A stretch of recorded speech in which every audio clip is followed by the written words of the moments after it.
محترم جناب اطہر صاحب شکاگو USA، السلام علیکم. ہم آپ کے ممنون ہیں کہ آپ نے ہمارے ویب سائٹ اہلسنت.net پر یاد فرمایا.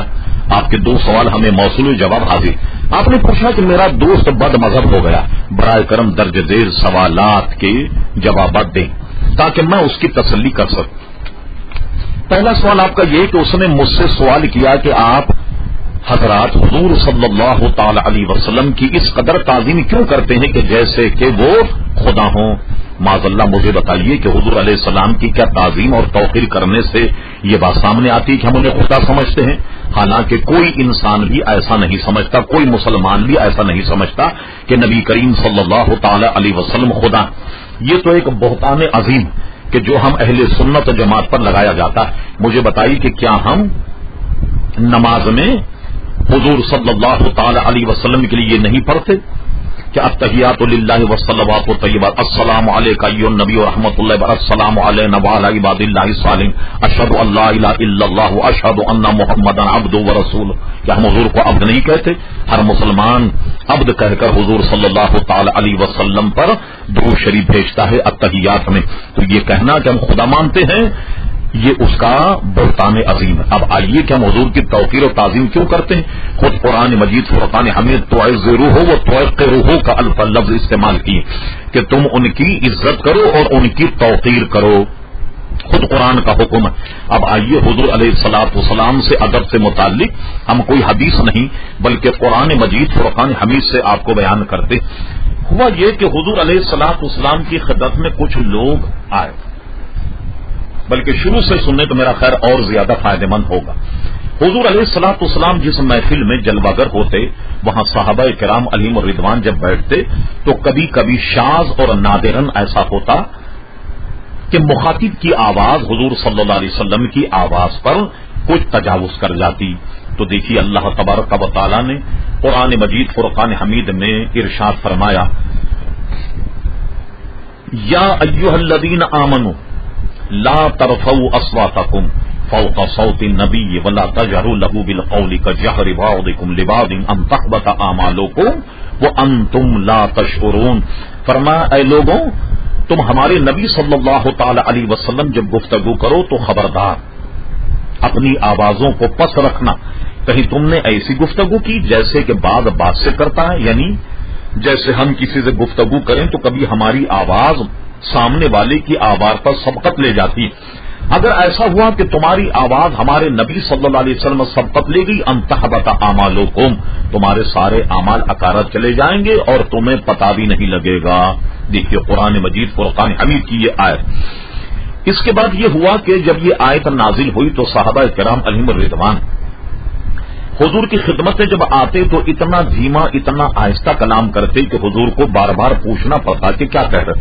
تو قرآن مجید فرقان حمید نے اس منظر کو بھی بیان فرمایا. ارشاد باری تعالی ہوا، ان الذین یغضون اصواتهم عند رسول اللہ اولئک الذین امتحن اللہ قلوبهم للتقوی لهم مغفرۃ واجر عظیم.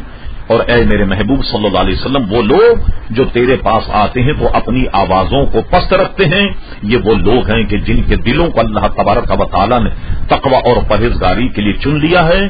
اجر عظیم اور مغفرت جو ہے وہ انہی کا ثمر ہے، یعنی ان کو اللہ تعالیٰ اجر عظیم بھی عطا فرمائے گا اور ان کی مغفرت بھی فرمائے گا. کن لوگوں کی؟ جو حضور علیہ السلام کا ادب اور احترام کرتے ہیں، عزت کرتے ہیں اور توقیر کرتے ہیں. اس پر صحابہ کرام علیہم الرضوان کو اللہ تبارک و تعالی نے ایک عمدہ سند دے دی کہ ان کے تو وہ دل ہیں جو اللہ نے تقوی اور پرہیزگاری کے لیے چن لیا. دیکھیے کتنی بڑی بات ان صحابہ کے لیے بیان ہوئی جو حضور کی توقیر اور تعظیم کرتے. ایک مرتبہ حضور علیہ السلام کے دربار میں ایک وقت آیا، اس نے کیا کیا، حضور اپنے حجرے میں آرام فرما رہے. انہوں نے سوچا کہ اس طرح تو ملاقات میں کافی وقت لگ جائے گا، کیا کیا جائے. ان میں سے کسی نے حضور علیہ السلام کو حجرے کے باہر سے پکار لیا. جب اللہ تبارک و تعالیٰ نے ملاحظہ فرمائے تو اللہ تبارک و تعالیٰ کو سخت ناگوار رب کریم نے اپنے حبیب علیہ السلام سے ملاقات کے لیے ایک ادب بیان فرمایا. سب سے پہلے تو ان گروہ کی سرزنش کی کہ جنہوں نے حضور کو دروازے کے باہر سے پکارا. ارشاد باری تعالیٰ ہوا ان الذین ینادونک من وراء الحجرات اکثرهم لا یعقلون. اور اے میرے حبیب وہ لوگ کہ جو تجھے دروازے کے باہر سے آواز دیتے ان میں اکثر لوگ عقل نہیں رکھتے. اچھا اب کیا کرنا چاہیے؟ کوئی آدمی اگر ملنے آئے تو وہ حضور سے کیسے ملے؟ ارشاد باری تعالیٰ ولو انہم صبروا. بس اس کو چاہیے کہ صبر کیے کھڑا رہے. کب تک کھڑا رہے؟ صبح سے شام تک، 1 دن 2 دن 3 دن، کتنے دن کھڑا رہے؟ فرمایا کوئی لمٹ نہیں. حتی تخرج الیہم، وہ جب تک کھڑا رہے جب تک میرا حبیب خود اپنے حجرے سے باہر نہ نکلے. لکان خیر لہم، اور یہی ان کے حق میں بہتر ہے. واللہ غفور رحیم، اللہ تبارک و تعالی ان کے گناہوں کو معاف کرنے والا اور مہربان. آپ نے ملاحظہ فرمایا یہ وہ تعظیم ہے جو نبی کریم صلی اللہ تعالی علیہ وسلم کی اللہ تبارک و تعالی نے قرآن مجید فرقان حمید میں بیان فرمائی. ایک اور جگہ ایسا واقعہ موجود ہے قرآن میں کہ صحابہ کرام علیہم الرضوان جب حضور کی خدمت میں ہوتے تو ایک کلمہ کہا کرتے تھے، کہتے تھے راعنا یا رسول اللہ صلی اللہ علیہ وسلم آپ ہماری طرف توجہ فرمائیے. عربی گرامر کے اعتبار سے یہ جملہ اس معنی کا ہم قافیہ ہم ردیف ہے کہ حضور ہم حاضر ہیں اور ہماری طرف آپ توجہ فرمائی. کفار مشرکین نے کیا کیا؟ اس جملے کو توڑ مروڑ کر بیان کرنا شروع کر دیا. اور وہ کیا کرتے؟ وہ اس کو ذرا کھینچ کر بیان کرتے. راعینا یہ گالی کے معنی میں آتا تھا، برائی اور سخت گیر معنی میں آتا تھا.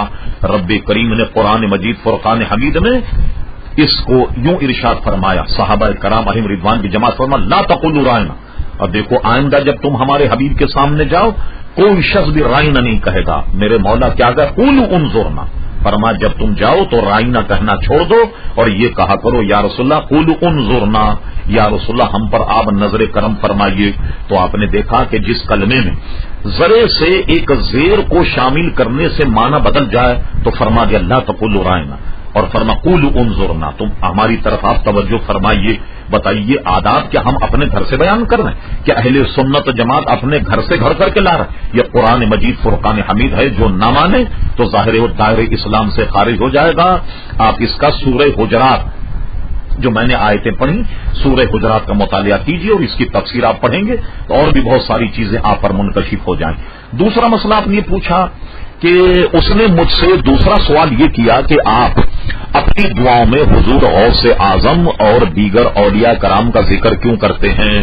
اگر یہ کہتے ہیں کہ ان کے طفیل میں ہماری دعا قبول کر لیں، ان کے صدقے میں ان کے وسیلے سے ہماری دعا قبول کر لیں تو آپ کے دوست کو بخار آ جاتا ہے. ٹھیک ہے، یہی آپ کہنا چاہتے ہیں نا. اب سنیے بخاری شریف میں کتاب استسقاء میں یہ حدیث موجود ہے. حضرت عمر رضی اللہ عنہ کفر اور اسلام کو ان سے زیادہ کون جان سکتا؟ پوچھیے اپنے اس احمق دوست سے کہ وہ اس کو کیا کہے گا. حضرت عمر رضی اللہ عنہ سے لوگوں نے شکایت کی یا امیر المومنین بارش نہیں ہو رہی، مدینہ شریف میں سخت قحط ہو گیا، لہذا آپ بارش کے لیے دعا فرمائی. حضرت عمر نے کیا کیا؟ حضرت عباس جو حضور کے چچا انہیں ممبر شریف پر بٹھایا اور بٹھانے کے بعد اللہ سے دعا کیا ہے اللہ تبارک و تعالی آج ہم تیرے دربار میں تیرے رسول کے چچا کو وسیلہ بنا کر ہم تجھ سے دعا کرتے ہیں کہ تو بارش برسا دے. اور یہ حدیث بخاری میں ہے اور بارش ہوئی. پوچھئے اپنی دوست سے حضرت عمر رضی اللہ اپنی دعا میں حضرت عباس کا نام کیوں لیا؟ اسی طرح ہم اہل سنت صحابہ کرام کے صدقے، بزرگان دین کے صدقے، غوث اعظم کے صدقے، خواجہ غریب نواز کے صدقے، داتا گنجبخش علی حجویری کے صدقے اللہ تبارک و تعالی سے دعا کرتے ہیں. اور یہ بالکل جائز ہے جیسا کہ ہم نے حضرت عباس والی روایت آپ کو بتائی جو